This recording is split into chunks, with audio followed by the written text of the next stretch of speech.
사도 요한이 요한복음을 기록한 목적은 바로 우리들에게 예수님이 그리스도시요 그분이 살아계신 하나님이심을 우리에게 증거해 주시고 그것을 우리가 믿음으로 영생을 얻게 하는 것이 목적이라고 말씀드렸습니다. 그런데 사도 요한은 바로 예수님이 그리스도임을 증거하기 위해서 어떤 방법을 채택하고 있는가, 그분께서는 예수님께서 제자들 앞에서 행하신 많은 표적 가운데 7가지 표적을 들어서 우리에게 설명해 주시고, 그 다음에 그 표적 전후에 그분의 강론, 티칭, 이 가르침을 지금으로 해서 그 사건들의 영적인 뜻을 우리에게 알려줌으로 그 목적을 이루려고 하고 있습니다. 우리가 이미 공부한 가나 혼인잔치에서 물로 포도주를 만든 사건, 그다음에 왕의 신하의 아들을 말씀으로 고친 사건, 또 베데스다 연못가에 누워있던 38년 된 병자를 일으키신 이 사건들은 바로 사도 요한이 택한 7가지 그 표적 가운데 첫 번째 3가지가 되겠습니다. 근데 이제 오늘부터 다루기를 원하는 요한복음 5장 19절부터 17절까지에는 바로 우리 예수님의 강론이 나와 있는 거예요. 근데 일반 성도들이 사건에 대한 공부를 할 때는 굉장히 재미있게 또 쉽게 공부를 하는데, 이 강론이라고 하는 것은 원래가 좀 지루하기도 하고 좀 깨닫기 아주 힘들기도 합니다. 그렇기 때문에 여러분들은 먼저 이것을 우리가 공부하기 전에, 이것을 다루기 전에 우리 주님께서 왜 이런 말씀하시는지 그 배경에 대해서 우리가 좀 알고, 그 다음에 그 내용에 대해서 좀 먼저 알고 우리가 공부하는 게 참 좋겠어요. 그래서 오늘 본문을 이야기하기 위해서 첫째, 이 강론을 알고 또 이 강론의 구석에 대해서 잠시 먼저 말씀을 드리길 원합니다. 여러분 잘 아신 대로 우리 예수님께서는 갈리에서 참 사역을 하시다가 절기 때 절기를 지키기 위해서 그분은 예루살렘으로 올라가십니다. 근데 예루살렘 올라가신 우리 예수님은 양문 곁에 있는 베데스다과는 연못가에서 38년 된 병든자를 보시고 그의 병이 오랜 줄 아시고 그에게 말씀하시기를 내가 낫고자 하느냐 하고 묻습니다. 그때 그 병자는 참 이렇게 물이 동할 때 내가 제일 먼저 들어가야 되겠는데 나를 도와준 사람이 없고 나는 몸을 움직일 수 있으니까 항상 다른 사람이 먼저 들어가서 내가 고침을 받을 수가 없습니다. 이렇게 그는 자기 신세에 대해서 하소연을 했습니다. 그때 우리 예수께서는 말씀하셨습니다. 일어나 내 자리를 들고 걸어가라. 그 말씀은 그 38년 된 병자에게는 전혀 불가능한 말씀이지만은 그는 그 말씀을 믿고 순종해서 몸을 일으켰을 때 움직일 수 없던 몸이 힘을 얻고 그는 일어설 수가 있습니다. 그는 그날이 안식일인 것을 뻔히 알았지만은 자기를 고치신 그분의 뜻이기 때문에 그는 당당히 자리를 들고 걸어가고 있습니다. 그가 자리를 들고 걸어갔을 본 유대인들은 그를 나무랍니다. 오늘이 안식일인데 내가 자리를 두고 가는 것이 옳지 않다. 그렇게 이야기하니까 그 사람은 나를 낫게 한 그이가 나더러 자리를 두고 가라고 하기 때문에 난 자리를 두고 간다. 이렇게 당당하게 답변을 했단 말이에요. 그 유대인들은 그러면은 도대체 이 사람을 하여금 안식일을 범하게 한 그 사람이 누구냐, 그래서 알기 위해서 그 사람이 과연 누구냐 하고 묻는데 그때는 이미 주님이 그 자리를 피하고 앉아 있습니다. 그래서 그 병든 자는 자기를 고치는 그분이 누군지를 전혀 알지 못하는 거예요. 그래서 알지 못합니다. 이렇게 답변합니다. 그런데 이 38년 동안 병든 자가 고침을 받은 후에 그가 제일 먼저 한 일이 무엇이었습니까? 그는 바로 성전으로 달려간 거예요. 왜 그런가 하니까 이 38년 동안 병들어진 자는 이게 중풍병이 그래 이렇게 하면은 이것을 부정한 병을 해서 그들은 성전에 나가는 것을 금지가 되어 있습니다. 그래서 다른 사람이 다 하나님 앞에 나가는데 자기는 병 때문에 38년 동안을 하나님 앞에 나가지 못했단 말이에요. 그게 병이 나왔을 때 그는 그 감격스럽게 바로 그 하나님을 만나기 위해서 성전으로 뛰어가는 모습을 우리는 보았습니다. 성전에 간 그 병든 자는 그곳에서 다시 예수를 만나고 자기 병을 고치신 분이 바로 예수인 것을 알게 됩니다. 그래서 그는 유대인들에게 바로 내 병을 고치신 분은 바로 유대인이라고 아마 자랑스럽게 이야기했을 거예요. 그래서 이제 유대인들은 아니 예수라고 하는 이 양반은 나무로 하여금 안식일을 범하게 한 사람이라 이렇게 하고 그를 핍박을 하기 시작하니까 우리 예수께서 답변하시기를 야, 내 아버지께서 이제까지 일하시니 나도 일한다 하고 답변했단 말이에요. 이 예수의 답변은 그 유대인으로 하여금 예수를 꼭 잡아 죽여야 되겠다 하고 결정을 내리게 하는 이런 이유를 제공해 준 거예요. 왜 그런가? 예수님께서 내 아버지, 즉 하나님을 내 아버지라고 부름으로, 즉 친아버지로 이렇게 부름으로 자기가 함과 동등함을 취한단 말이에요. 그 참남자라. 그래서 그 예수를 잡아 죽이로 작전을 했단 말이에요. 그러한 유태인들에게 지금 예수님이 답변하시는 그 답변이 지금 현재 이 지금 19절에서 지금 47절까지 쭉 나와 있는 겁니다. 근데 지금 현재 나와 있는 이 전체를 한 묶음이지만 이걸 조금 여러분이 분석을 해서 공부하는 게 낫겠어요. 이 부분들은 전부 다 세 가지로 크게 그 세 가지 부분으로 나눠 볼 수 있습니다. 첫 번째는 오늘 우리가 공부하고자 하는 19절부터 29절까지인데 이 사이에서 예수님은 자기가 아버지와 하나됨을 강조를 하고 있습니다. 두 번째는 30절부터 30절까지인데 여기서는 예수님께서 자기 주장이 옳다는 증거가 무엇이야? 그 증거를 지금 들고 있단 말이에요. 그러면 세 번째는 38절부터 47절까지인데 그 당시 종교 지도자에 대한 우리 예수님의 정죄가 나와 있습니다. 되게 크게 그렇게 이것을 구분해서 생각하시면서 우리가 공부하면 참 좋겠어요. 근데 오늘 우리가 다루고자 하는 부분은 첫째 부분인 5장 19절부터 29절까지입니다. 즉 우리 예수님께서 자신과 하나님이 하나임을 강조하는 이런 부분이다 말이에요. 근데 그 부분을 여러분 가만히 있게 보시면은 한번 19절 한번 보세요. 거기 보면은 진실로 이런 말이 나와있죠. 24절 말씀 한번 보라고 또 진실로 또 나와있죠. 25절 보니까 진실로 이 말 또 나와있죠.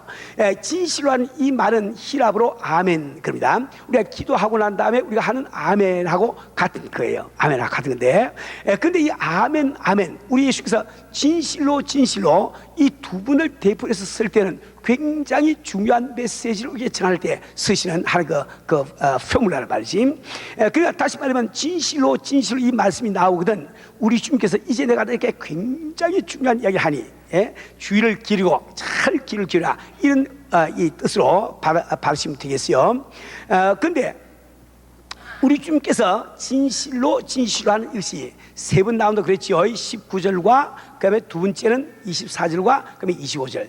따라서 오늘 우리가 공부하고자 하는 19절부터 이 29절까지를 세 부분으로 나누어서 우리가 공부를 할 수 있단 말이에요. 첫째는 제일 첫 번째 진실로가 나오는 데부터 두 번째 진실로 나오고 앞까지, 그러니까 19절부터 23절까지 이게 한 부분이 되고, 두 번째는 24절이 또 한 부분이 되겠어요. 그리고 세 번째는 25절부터 마지막 절까지가 한 부분이 되겠습니다. 그런데 첫 번째 부분이 19절부터 23절까지에서는 예수님께서 하나님과 나의 권위가 일치하기 때문에 하나님이 내 아버지가 아니야 이렇게 우리가 증명하기를 원하신다 말이에요. 둘째 부분에서는 하나님이 하시는 활동과 자기가 하고자 하는 활동의 내용이 똑같으니까 바로 하나님이 내 아버지가 아니야 이렇게 지금 우리에게 말씀해 주고 있는 거예요. 그리고 세 번째 15절부터 29절 사이에서는 바로 예수의 활동, 즉 그분이 주시고자 하는 영생과 우리의 관계가 어떤 관계인지 이것을 우리에게 지금 말씀해 주고 있는 겁니다. 이런 대체적인 여러분들이 아웃라인을 가지시고 우리 함께 본문을 한번 읽어보실 바랍니다. 같이 다 본문을 한번 보세요. 요한복음 5장. 여러분들은 그 주보에 있는 그 본문을 보면 되겠어요. 보시고 같이 한번 읽어보는 거예요. 자, 5절 19절 같이 시작. 그러므로 예수께서 저희에게 이르시되 내가 진실로 내게 이르노니 아들이 아버지의 하시는 일을 보지 않고는 아무것도 스스로 할 수 없나니 아버지께서 행하시는 그것을 아들도 그와 같이 행하느니라. 아버지께서 아들을 사랑하사 자기의 행하시는 것을 다 아들에게 보이시고 또 그보다 더 큰 일을 보이사 너희로 기 여기게 하시리라. 아버지께서 죽은 자들을 일으켜 살리심 같이 아들도 자기의 원하는 자들을 살리느니라. 아버지께서 아무도 심판하지 아니하시고 심판을 다 아들에게 맡기셨으니 이는 모든 사람으로 아버지를 공경하는 것 같이 아들을 공경하게 하려 하심이라. 아들을 공경치 아니하는 자는 그를 보내신 아버지를 공경치 아니하느냐. 내가 진실로 진실로 너에게 이르노니 내 말을 듣고 또 나 보내신 이를 믿는 자는 영생을 얻고 심판에 이르지 아니하나니 사망에서 생명으로 옮겼느니라. 진실로 진실로 너에게 이르노니 죽은 자들이 하나님의 아들의 음성을 들을 때가 오나니 곧 이때라. 듣는 자는 살아나리라. 아버지께서 자기 속에 생명이 있음 같이 아들에게도 생명을 주어 그 속에 있게 하시고 또 인자됨을 인하여 심판하는 권세를 주시느니라. 이를 기이 여기지 말라. 무덤 속에 있는 자가 다 그의 음성을 들을 때가 오나니 선한 일을 행한 자는 생명의 부활로, 악한 일을 행한 자는 심판의 부활로 나오리라. 아멘. 우리 같이 한번 기도합시다. 사랑하신 내 아버지, 오늘도 주님의 귀하신 말씀을 우리에게 허락하시고 하나님의 뜻을 아버지 알게 하시는 귀한 축복과 은혜를 진심으로 감사를 돌립니다. 아버지, 우리는 참으로 겸손한 마음으로 아버지 주여 머리 숙이는 마음으로 주 앞에 아버지 주여 귀를 기울이기를 원합니다. 성령의 이 시간도 우리 가운데 충만하게 임재하시고 부족한 종의 심을 감동 감아주시 주셔서 우리 수에게 꼭 필요한 말씀을 주의 뜻을 증가하시는 축복과 은혜의 주만을 원합니다. 우리 순도 스님의 감동 감하심으로 말미암아 아버지 말씀 가운데 내 주님의 심정을 깨닫고 아버지 그대로 살 수 있는 우리가 되시도록 축복하시고 도와주시만을 원합니다. 아버지 말씀 가운데 우리 속에서 마음껏 역사해서 병든 자도 아버지 치료하시고 마음에 상처받은 자도 아버지 치유하시며 우리의 모든 환경에도 보이만 귀한 역사가 있도록 축복의 신을 간절히 빌고 원하올 때 모든 말씀 웃음 받들어 기도 드리옵나이다. 아멘. 아멘. 아멘. 사랑 우리 성도 여러분, 우리 본문을 한 절 한 절 우리가 공부를 해보도록 하겠습니다. 우선 제일 첫 번째 부분인 5장 19절부터 23절 사이에서는 예수님께서 참 이렇게 하나님과 내가 권위가 일치하기 때문에 하나님과 내가 하나가 아니냐 이렇게 주장하고 계신 거예요. 이 부분을 우리가 공부를 합니다. 19절 말씀을 다시 한번 읽어보니까 내가 진실로 진실로 너희에게 이르노니 아들이 아버지 하시는 일을 보지 않고는 아무것도 스스로 할 수 없나니 아버지께서 행하시는 그것을 아들도 그와 같이 행하리라. 그렇죠? 우리 주님께서는 바로 하나님이 나의 아버지라고 하는 것을 우리에게 알아듣기 증명하시기 위해서 우리 세상에서 우리가 잘 아는 대로 우리가 부전자전 자식들은 아버지를 따라하지 않습니까? 그 예를 들어서 우리에게 지금 설명을 하고 있단 말이에요. 그죠? 우리 자녀들은 부모님들이 하는 대로 보고 들은 그대로 행동을 하게 되는 거예요. 그래서 우리 가정교회에서나 또 이게 뭡니까 교회에서 우리 성도를 양육하는데도 이 본을 보인다고 하는 것이 얼마나 참 중요한지 이루 말할 수가 없습니다. 그러니까 우리 예수님께서는 봐라, 내가 무슨 일을 했니? 38년 동안 병들어서 하나님 앞에 나가지 못하던 그 사람을 내가 일으켜서 성전에 보내서 하나님을 만나게 하지 않았냐? 이것이 곧 하나님이 하시고자 하는 일이 아니야. 때문에 내가 아버지를, 하나님을 내 아버지로 부르는 것을 조금 더 이상하게 여기지 마라. 이 뜻이 그 속에 들어있는 겁니다. 그 다음에 20절부터 21절을 보니까 아버지께서 아들을 상하사 자기 행하시는 것을 다 아들에게 보이시고 또 그보다 더 큰 일을 보이사 너희로 기이 여기게 하시랴. 아버지께서 죽은 자들을 일으켜 살리심 같이 아들도 자기의 원하는 자들을 살리시리라.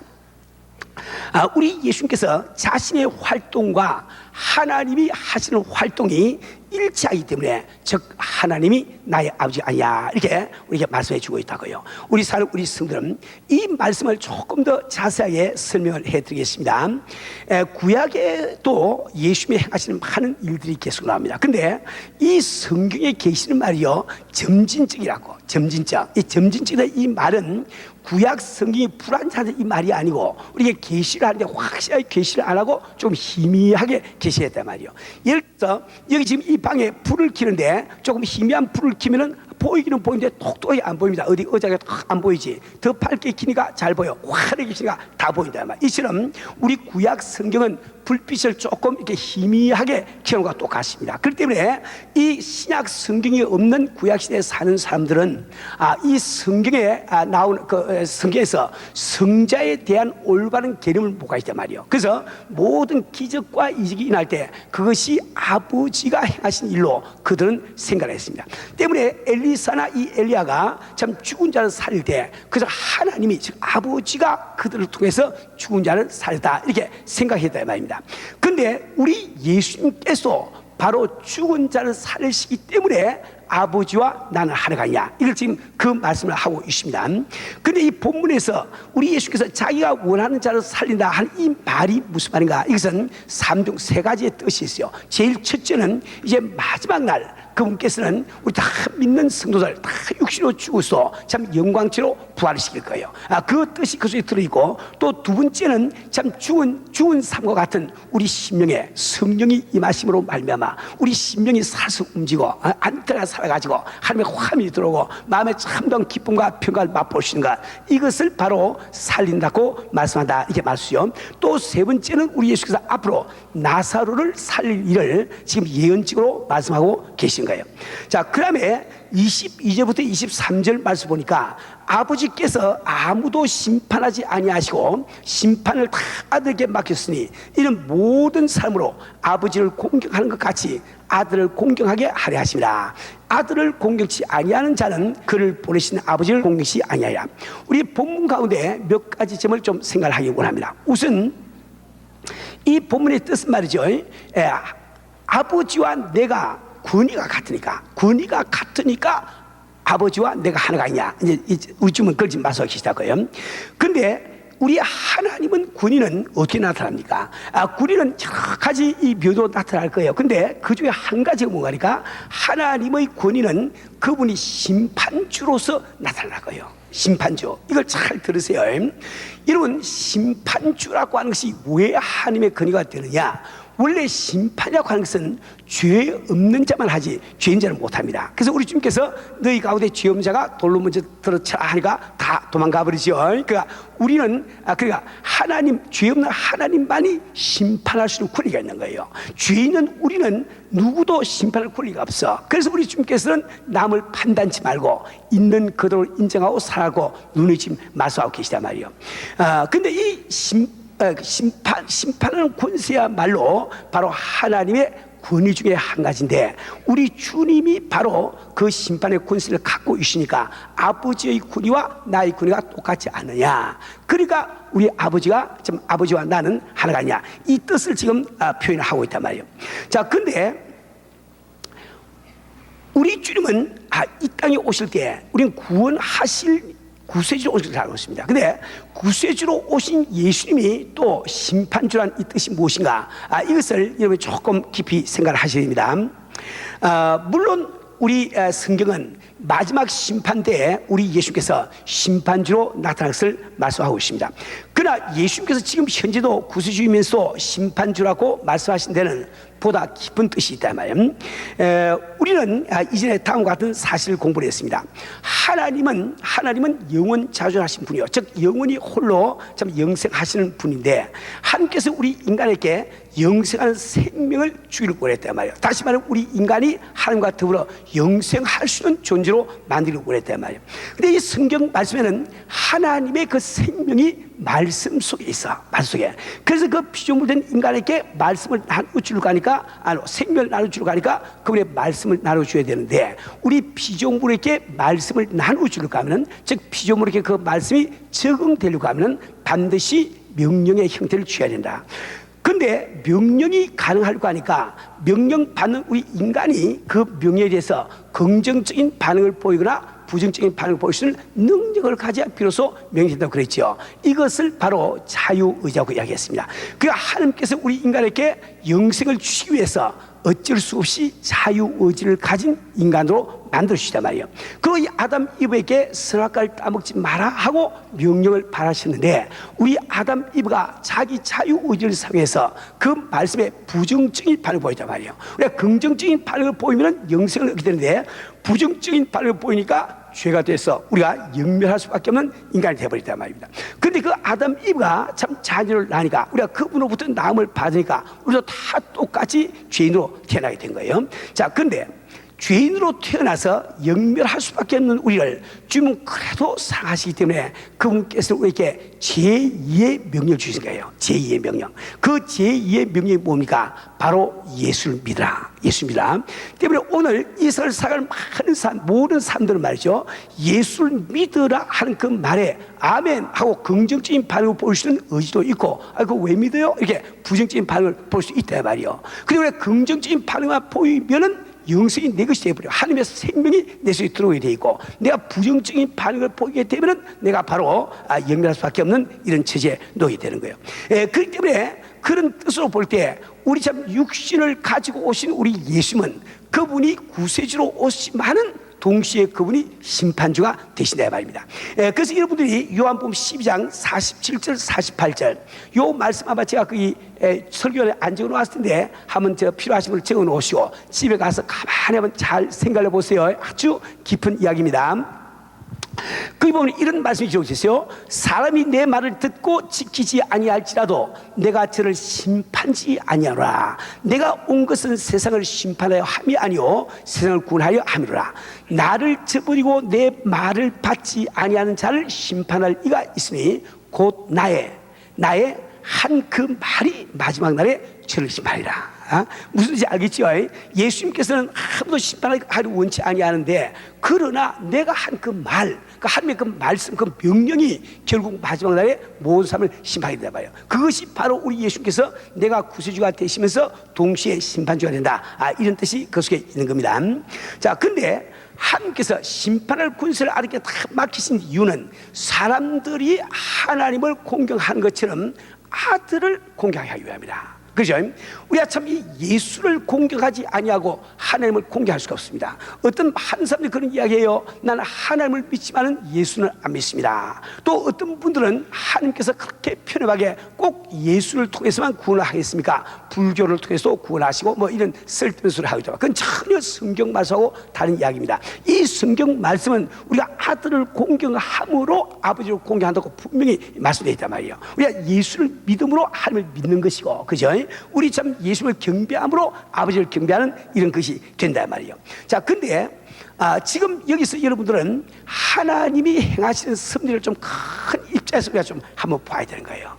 이 성경이 우리에게 계시하시는 하나님의 섭리의 내용을 보면은 우리가 그 이유는 알지 못하지만은 하나님께서는 성자 우리 주님에게, 주님 안에서 만물이 통일되게 하기 위해서 그분은 모든 역사를 지금 하고 계심을 우리에게 말씀해 주겠다고요. 그분의 모든 지금 하시는 일들은 오직 만물이 예수 안에, 성자 안에서 통일되게 하기 위해서 하고 있단 말이에요. 그래서 여러분이 에베소 1장 9절부터 10절 말씀을 읽어보면 그 뜻의 비밀을 우리에게 알리셨으니 곧 그 기쁘심을 따라 그리스도 안에서 때가 찬 경륜을 위하여 예정하신 것이니, 그 경륜이 무엇인가 하니까 하늘에 있는 것이나 땅에 있는 것이나 다 그리스도 안에서 통일되게 하렵니다.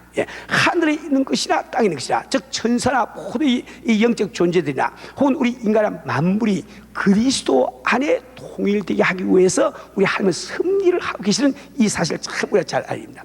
우리 사는 우리 성도는 왜 하나님께서는 성부 하나님 안에 혹은 또 성령 하나님 안에서 만물을 통일하지 아니하시고 성자 하나님 안에서 만물을 통일하시냐, 그 이유는 우리가 모른단 말이에요. 모르지만은 우리는 예수의 이름의 권세가 얼마나 귀한 것이 이걸 아닙니다. 하나님의 전 관심이 거기 가 있단 말이에요. 그죠? 그 예수의 이름을 우리가 가지고 그 권세로 우리가 살아가야 있단 말이에요. 자, 우리는 지금 왜 하나님께서 성자 안에서 만물을 통일하게 하시기 원하신지 이것을 우리가 모르지만은 바로 오늘 본문 가운데서 어떻게 우리 주님은 그런 권세를 받으셨나, 그 권세를 받으신 길을 우리가 알고 방법을 우리가 알아야 되는 거예요. 그런데 우리 예수께서 그 권세를 받으신 그 과정이 빌립보서 2장 5절부터 10절에 기록이 되어 있습니다. 다시 제가 읽어봅니다. 너희 안에 이 마음을 품으라. 곧 그리스도 예수의 마음이니 그는 근본 하나님의 본체시나 하나님과 동등됨을 취할 것을 여기지 아니하시고 오히려 자기를 비어 종의 형체를 가져 사람들과 같이 되었고 사람의 모양으로 나타났음에 자기를 낮추시고 죽기까지 복종하였으니 곧 십자가에 죽으십니다. 이러므로 하나님이 그를 지극히 높여 모든 이름 위에 뛰어난 이름을 주사 하늘에 있는 자들과 땅에 있는 자들과 땅 아래에 있는 자들로 모든 무릎을 예수 이름에 꿇게 하시고, 그죠? 우리 예수님께서 그런 권세와 권위를 받으신 것은 그분이 스스로 낮아져서 이 땅까지 오셔서 그 주주의 십자가를 지기까지 낮아졌기 때문에 겸손했기 때문에 그것을 받은 것을 우리의 품이 말씀하시더라고요. 우리 사는 우리 성도는 성경은 우리가 하늘나라에서 높은 사람이 되기를 원해요. 땅에서 높은 사람이고 하늘나라에서 높은 사람이 되기를 원합니다. 우리가 정말 영원한 하늘나라에서 우리도 영광을 받고 높은 사람 되어야죠. 근데 우리가 하늘나라에서 높게 되는 길이 무엇인가? 길은 꼭 하나밖에 없습니다. 이 땅에서 낮아지는 거. 이 땅에서 낮아지는 것, 이 한 가지밖에 다른 길이 없단 말이에요. 우리는 그렇기 때문에 우리 성도의 삶의 향방을 잘 알아야 되는 거예요. 우리가 성도의 삶에서 우리가 노력하는 것은 어떻게 하면 내가 더 낮아질 것인가, 어떻게 하면 내가 이웃을 더 섬길 것인가. 그것이 우리 성도의 삶의 목적입니다. 방향이란 말이에요. 그죠? 우리는 지금 현실적으로 보면은 우리가 예수를 믿는다고 하면서 뭐 세상은 말할 것 없지요. 예수를 믿는다고 하면서 우리는 자꾸만 우리가 권위를 갖기를 원하고 또 이렇게 권세를 누리기를 원하고 남에게 칭찬받기 원하고 존경받기 원하지 않습니까? 이건 대단히 어리석은 일입니다. 왜 그런가 하니까 영원한 하늘나라에서 높아질 수 있는 유일한 기회, 살고 있는 이 현장에서 내가 지금 참 높아지려고 하는 것은 그것을 놓친 것 아닙니다. 영원한 하늘나라에서 내가 영광 받는 것을 놓친 것 아니란 말이에요. 이거 우리가 참 잘 알아야 되는 거예요. 우리 사는 우리 성도는 정말 우리가 한번 현실적으로 생각해 봅시다. 우리 교회 안에서 이 목사도 권위를 다 버리고 우리 장로들도 권위를 다 버리시고 우리 교육자들도 권위를 다 버리시고 우리 가정교회 목자들도 권위를 다 버리시고 우리가 서로 섬기면은 이거 천국이지 별 수 있습니까? 예, 바로 천국이지. 그렇죠? 우리가 정말 가정에서 다툼이 있는 이유는 참 아내와 남편이 서로서로를 섬겨야 되겠는데 우리는 서로서로 자꾸 승리를 받으려고 하고 권세를 더 갖기를 원한다 집에서. 그 문제가 자꾸 생기는 거예요. 우리가 한번 내 몸을 낮추어서 가정에서 낮은 이 위치에서 참 내 아내를 내 남편을 한번 섬기려고 우리가 작정만 한다면 우리 가정에 왜 다툼이 있으며 왜 불평불만이 있겠냐 말이에요. 그렇죠? 우리 교회에서 정말 모든 사람들이 다 우리가 낮아서 참 서로 승리를 할 때 왜 그 가운데 불평불만이 있겠냐 말이에요. 앞으로 우리가 가정교회에서 문제가 생기거나 내가 이게 섬기지 않았구나, 이걸 딱 잡으시고 섬기는 방향으로 나가야 이 다 잘 된단 말이에요. 우리 사는 우리 성도는 물론 우리가 인간이 육신을 가지고 있는 동안에 완전히 낮아질 자는 아무도 없습니다. 그건 성경이 그렇게 말하고 있어요. 우리는 다 죄인들이니까 그게 안 된다고요. 그러나 적어도 우리는 참 낮아지려고 하는 것, 남을 섬기려고 하는 것, 이것이 크리스천 라이프의 하나의 그 모습인 것, 이 모습인 것을 깨달으시고 우리는 그로 나가야 된단 말이야. 그래서 내가 죄인들을 할 수 없이 때로 내가 대우를 받기를 원하고 권위를 부리고 원한다 할지라도 그것을 당연히로 제발 생각하지 마시고 우리가 그 일 때문에 뉘우치면서 가슴 아파하면서 기도하고 또 우리가 좀 겸손하게 남을 섬기기 위해서 계속 우리가 기도할 때 그때 우리 스님께서 우리 마음속에 그리스도의 마음을 주시면 우리가 정말 주님께서 영광의 보좌를 비우시고 십자가까지 내려가실 것처럼 우리도 그런 겸손한 삶이 될 수가 있단 말이에요. 우리 사는 우리 성도는 우리는 정말 이 성도의 삶의 향방을 꼭 아시고 우리는 서로 낮아지기 위해서 노력하자고요. 낮아지기 위해서 노력해야 됩니다. 서로 섬기기 위해서 노력해야 됩니다. 자, 24절 말씀 저 혼자 읽으면 여러분 졸기 쉬우니까 같이 한번 읽어봅시다. 자, 보시고 시작. 내가 진실로 내게 이르노니 내 말을 듣고 또 나 보내신 이를 믿는 자는 영생을 얻고 심판에 이르지 아니하느니 사망에서 생명으로 옮겨내라.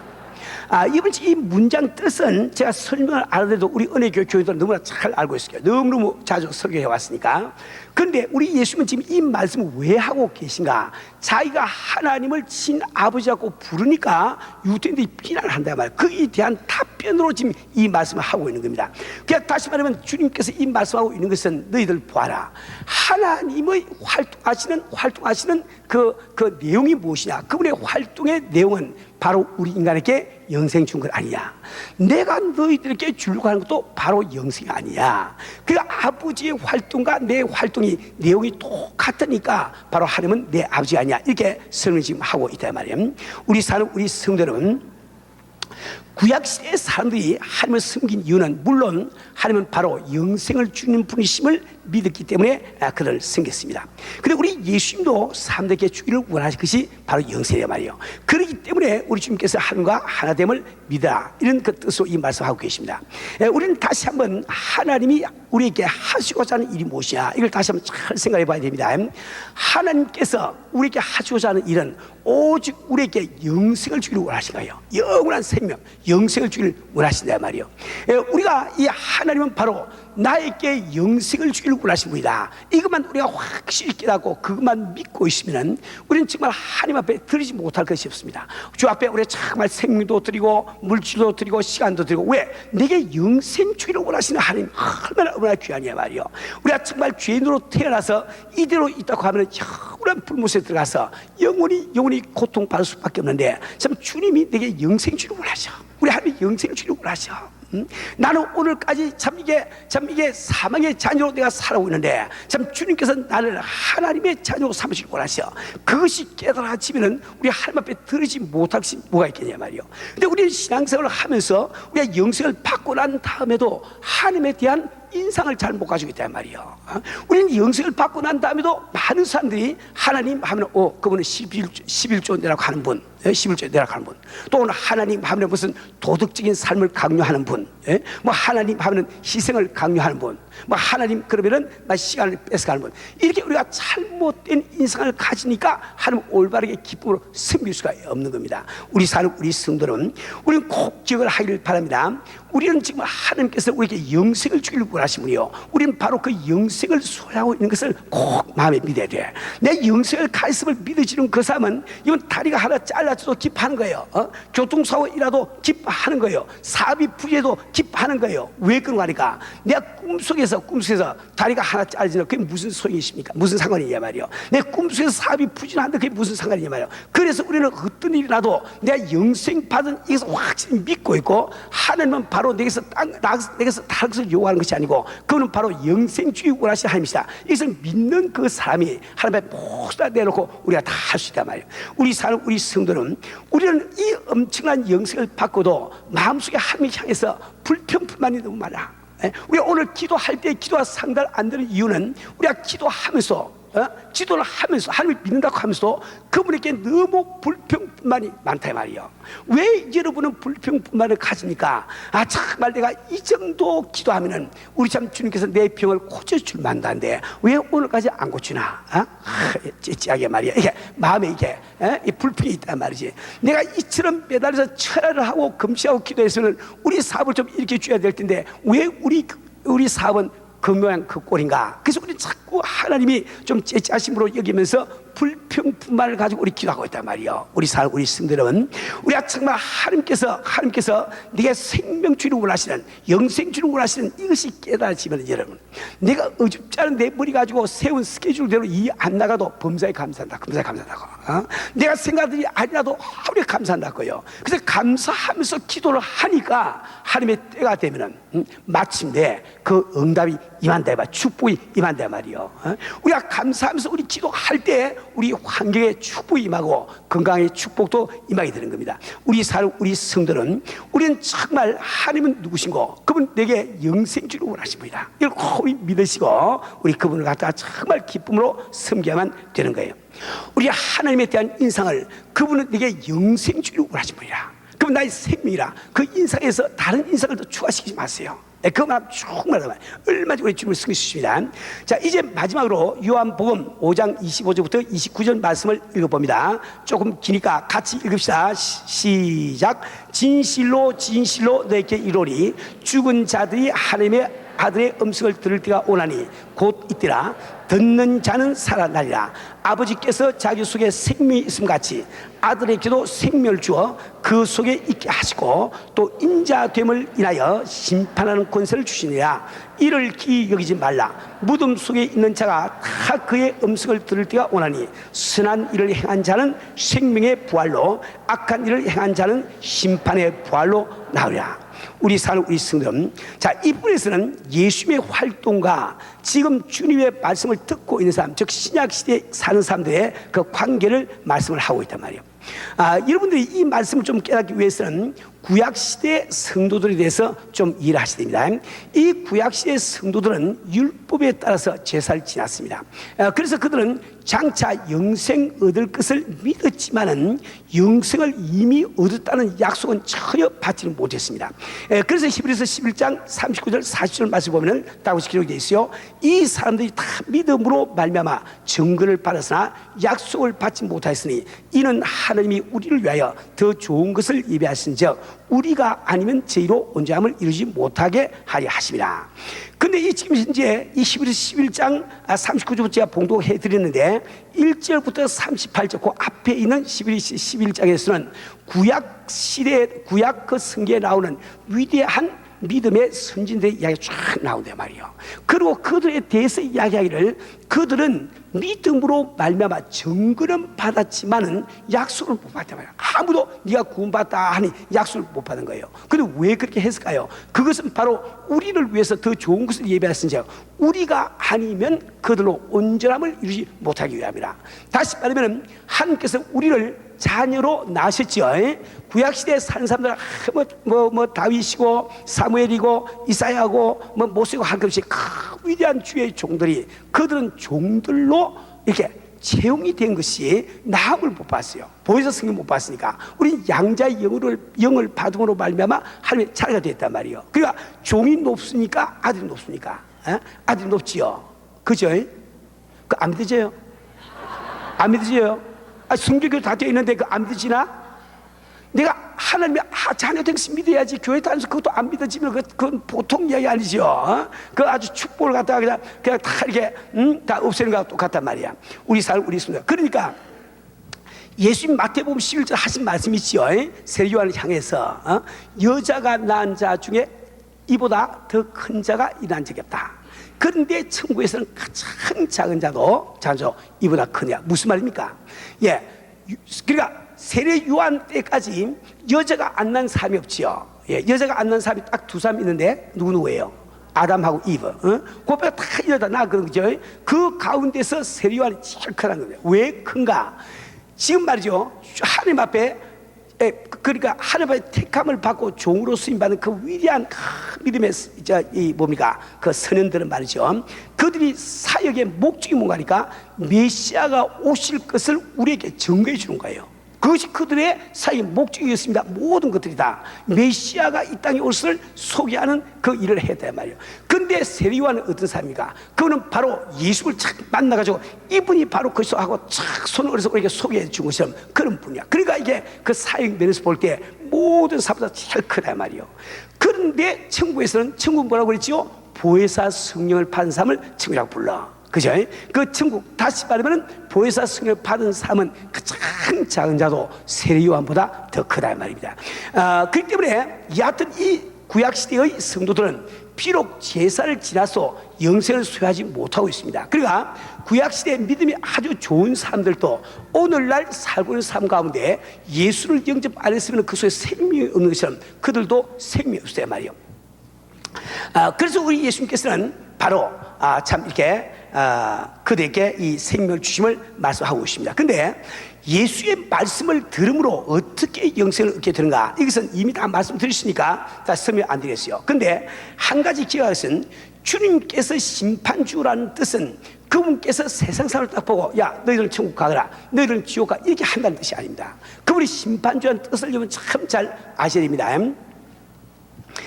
그분이 참 심판주라고 하는 것은 그러니까 우리의 데스티니, 우리의 그 운명, 내가 지금 천국에 가서 살 것이냐 지옥에 살 것이냐, 이 운명은 주님이 결정할 것이 아니고 내가 결정하는 거죠. 그죠? 우리가 주님께서 하신 말씀에 어떤 반응을 보이느냐, 이것이 바로 내 운명을 결정하는 일이란 말이에요. 이걸 참 잘 잡아야 됩니다. 우리는 정말 지혜롭게 예수를 믿어야 할 때 예 믿겠습니다 하고 이게 긍정적인 반응을 보임으로 우리 영생을 얻은 거예요. 이제 영생을 얻은 우리들이 그분의 말씀에 무조건 아멘 하고 따라가면, 내가 결단되고 따라가면 내가 하늘에서 많은 상을 받고 하늘나라에서 영광 중에 우리가 살게 돼 있단 말이에요. 근데 마지막 때 반드시 모든 사람들이 부활할 때가 오게 되어 있다고 지금 본문은 말씀하고 있습니다. 선한 일을 행한 자는 생명의 부활로, 악한 일을 행한 자는 심판의 부활을 하게 된다. 그런데 여기 생명의 부활이 무엇이고 심판의 부활이 무엇이고, 이것은 생명의 부활이라고 하는 것은 우리 예수님의 공중 재림하실 때 우리가 죽은 자가 다 사는 그 부활을 이야기합니다. 그러니까 예수 믿는 사람들은 아예 심판을 안 받는 거예요. 가서 상급받는 일만 한단 말이에요.